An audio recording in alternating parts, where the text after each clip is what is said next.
But one of the things that the video game business taught me is that success really comes from enthusiasm, creativity, and optimism. In 1974, I hired this guy. This is Steve Jobs, and he showed up on our doorstep one time. He was 19, and he wanted a job. He said that Atari was the only company that he would ever work for, and he refused to leave until we hired him. And I thought to myself, you know, with that kind of passion, that type of intensity, why don't we give him a try? Well, Steve was very good, except for one thing. He smelled bad. Now, you may think that you've smelled people that smell bad. He took it to a whole new level. And he thought that bathing was for sissies. And he had a special diet, and he actually thought that he didn't smell. But he was a good engineer. Not a great engineer, but he was good. And he had passion. I would often find him asleep under his desk when I'd come in at 6 in the morning. The guy worked his butt off. And if you think entrepreneurship and success is a way to get out of work, you're really missing the boat. Turns out that his bad smell was really a good thing, because I put him on the engineering night shift.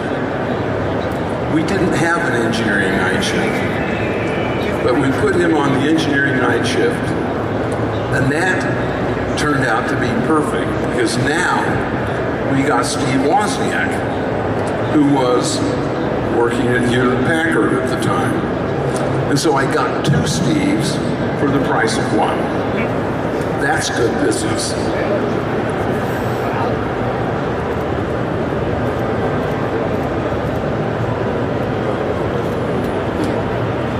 This is the game that they produced. It was a game called Breakout, and it turned out to be one of the major successful games for Atari. In fact, Breakout was the game that launched the personal computer business, or the home game business in Japan.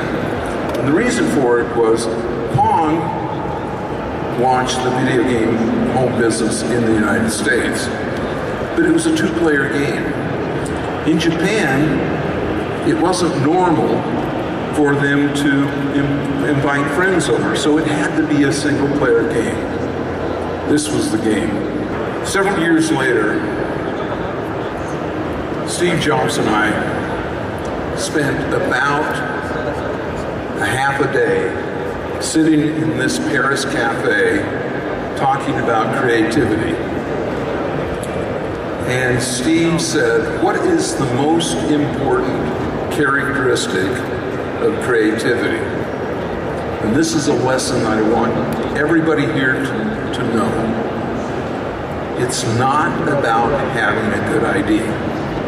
No. It's a matter of acting on that idea. And if you've ever said, that guy stole my idea, or that girl stole my idea, you're a fool. Shame on you. Because the other person had enough guts to get up and make it happen. The only way you'll be successful is if you try. And I told Steve, even if you're the only person in the room that thinks you're right, but if you know that you're right, make it happen. Go ahead and do it. I think that Google Glass in the next few years will be massive. You will play a new kind of game, and the first people who program the good game, there will be the next Angry Birds, the next Minecraft for this.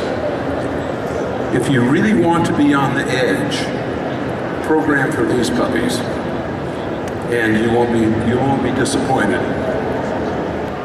This is the next big one. This is the Oculus Rift. It looks to me like the problem of artificial reality, immersive experiences, which have been held back for years and years because of latency issues. It's hard to have a successful product if you're constantly making your customers sick. Motion sickness is a real problem. I believe that Oculus has the latency low enough, the field of view large enough, and the software tight enough that they are going to be able to do this and have it work for everybody.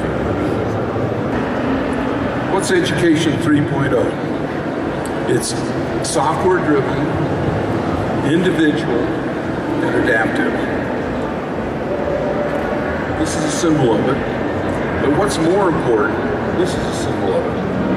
And this will change dynamically. We have had over 100,000 kids in tests. We've been able to teach kids 10 times faster than a classroom. If you look at it another way, we could teach 4 years of high school in 6 months with better retention, better understanding. But that's not what we want to do. What we want to do is to get all of the academics out of the way in less than an hour a day and spend the rest of the day on projects.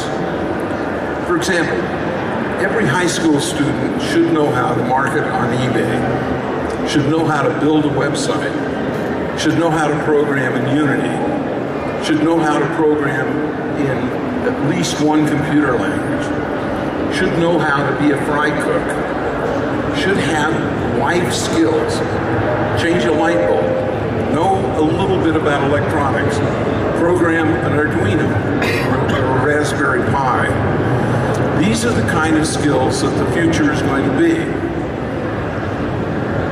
We are coming upon a world of the Internet of Things. What does that mean? That means that increasingly everything in our house is going to be connected to the Internet in some way or another. Every one of those items need to be designed with protocol, security, capability by people like you. To sort of wind up, be passionate. Do a lot of things. Don't get paralyzed with the thought of failure. Look at failure as a learning mission. That doesn't mean you seek failure. Oh no. But don't let it paralyze you. If you have not failed 3 times by the time you're 30, you're not really trying. You're either a millionaire by your 30 or you failed 3 times. So